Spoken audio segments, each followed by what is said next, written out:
وإذ قال الله يا عيسى ابن مريم أأنت قلت للناس اتخذوني وأمي إلهين من دون الله قال سبحانك ما يكون لي أن أقول ما ليس لي بحق إن كنت قلته فقد علمته تعلم ما في نفسي ولا أعلم ما في نفسك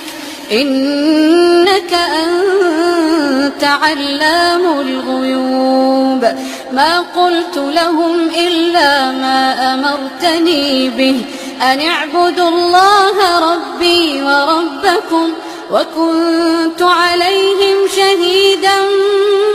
ما دمت فيهم فلما توفيتني كنت أنت